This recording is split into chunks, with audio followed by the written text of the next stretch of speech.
I heard the sharp knock before I even saw her. She stormed through the gate, her heels scraping against the concrete, holding a thick envelope like a weapon. She said my medals were illegal, she screamed, pointing at the display in my living room. I froze, my hands trembling, my heart pounding. Every neighbor seemed to watch from behind their curtains, whispering. Then she leaned closer, her eyes blazing with authority, and said words that made my stomach drop, words that made me question everything I thought I knew about my own home. I barely had time to catch my breath when she shoved the notice into my hands. The paper was thick, official-looking, stamped with words that made my chest tighten: remove all military decorations immediately or face fines. I stared at it, confused. Who gave her this power? And why target me, out of every house on the street? I glanced around. My neighbors were pretending not to see, some shaking their heads, some whispering behind curtains. The medals, my father's, my grandfather's, the ones I had polished every week, the ones that told the story of sacrifice, were suddenly a crime. Then I noticed something strange. The HOA seal looked off, slightly crooked, almost like it had been tampered with. My mind raced. What was going on? And what was she capable of next? I wanted to call the board, to ask the rules, but something in her eyes froze me. She smiled, a slow, cruel smile, and whispered, "You'll see, very soon." And just like that, the tension wasn't just about a piece of paper anymore, it was about control, power, and secrets I hadn't even begun to uncover. I sank into my favorite chair, staring at the medals that had once brought me quiet pride. Now they felt heavy, almost like they were accusing me. Each one had a story. My father had earned his in the desert, under a sun that burned hotter than any anger I'd ever known. My grandfather had fought in the snow, frost biting his fingers, and he'd come home with nothing but honor, and a worn coat. I ran my fingers over the oldest medal, the one my little daughter used to trace with her tiny hands. She had begged me once, "Tell me about Grandpa's adventures." I smiled through tears, imagining her curiosity, her wide eyes. And now, someone wanted to erase all of that, my daughter's connection to her history, my family's legacy, erased because of one person's obsession. I remembered the mornings after long nights of deployment, returning home to silence and the smell of coffee, feeling the world was mine again, until now. This wasn't just about medals. It was about respect, heritage, and the invisible bonds that make a house a home. I clenched my fists, my pulse racing, my heart heavy. And in that moment, I made a promise to myself: no matter what she did, no matter the fines or threats, I would protect this legacy. I would stand for my family, my history, and my home. Then, through the window, I caught her staring again. That smile, still cruel, still certain she had the power, and I realized this was far from over. But I wasn't done yet, not by a long shot. I decided to call the HOA office, hoping for clarity, and that's when the first shock hit me. The woman on the other end frowned, flipping through files, before saying something that made my stomach drop. "Ma'am, we don't have any record of her. She isn't part of our board. And we never sent a notice like that." I stared at the phone, my hands trembling. The envelope. The seal. The threats. Everything, a lie. She wasn't even official. She had forged it herself. I sank into the chair, disbelief and anger mixing in my chest. How could someone have that audacity? Someone who wasn't even authorized, trying to dictate what I could display in my own home. It was audacious, reckless, and terrifying.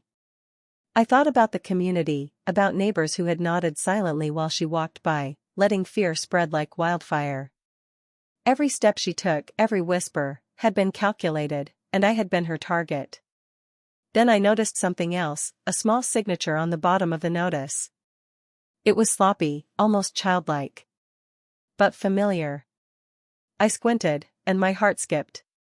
I had seen that handwriting before, in her letters to the local paper, letters she had written to stir trouble. The realization hit me like a punch: she had been playing everyone. Not just me. The entire neighborhood had been her stage. And I wasn't done yet. I had to uncover the truth. I couldn't stop thinking about that crooked signature, that fake authority. Something inside me shifted. I realized I wasn't powerless. She had relied on fear, on silence, but I had something she didn't expect, the truth, and the community's respect. I started digging, every HOA record, every letter, every complaint she had ever filed. And then I found it, a loophole, a single document she had overlooked.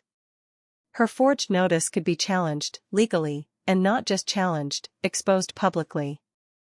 My pulse quickened. I could see it unfolding in my mind. Karen, standing proud, suddenly powerless, her lies unraveling in front of everyone. The letters she wrote to manipulate the neighborhood, the threats she issued, all coming to light. I knew I had to act carefully. One wrong move, and she could twist it against me. But I wasn't done yet. I wouldn't just defend my medals, my home, my family, I would turn the tables completely. And in that moment, I smiled for the first time that day, because I realized, sometimes the hero doesn't just fight back, they expose the villain for the world to see. The next morning, I walked into the HOA meeting with the notice clutched in my hand. She was already there, standing tall, confident, ready to intimidate. But this time, the room felt different. I cleared my throat, and all eyes turned to me. "I believe this notice is forged," I said, my voice steady but sharp. "And I have the proof." Gasps filled the room as I laid out the documents, the records, and the letters she had written, every manipulation, every lie. Her confident smirk faltered, then disappeared. Neighbors whispered, murmuring among themselves. Some shook their heads, others nodded, realizing what had really been happening behind closed doors. She tried to argue, tried to twist her story, but the truth was undeniable. The room was silent, except for my voice, firm, unyielding. "You cannot threaten families, our veterans, or our history, not here. Not in my home. Not in this community." By the end of the meeting, she was exposed. Her power vanished, her influence shattered. And as I walked home, medals shining in the sunlight, I felt a weight lift. Justice had been served, and it was clean, legal, undeniable. I stepped onto my porch, the medals glinting in the afternoon sun, and for the first time in days, I breathed freely. The fear, the tension, the threats, all behind me. I looked at my daughter playing on the lawn, her laughter echoing through the neighborhood. This wasn't just about medals, it was about standing for what's right, protecting your family, honoring your past, and never letting anyone steal your pride. I realized something powerful. She tried to take my home, my legacy, but all she did was build my strength, and remind everyone that truth and courage always shine brighter than lies. And in that quiet moment, I whispered to myself, "Courage isn't given, it's earned, and today, we earned it together." The neighbors waved, some nodding with respect, others smiling with relief. Patriotism, justice, and community, stronger than any single person's arrogance. And as I looked at my medals, polished and shining, I knew the story would be remembered long after she had faded into silence. Every neighborhood has its secrets, and every Karen leaves her mark.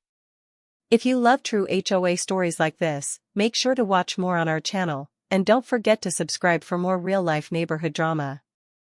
Thank you.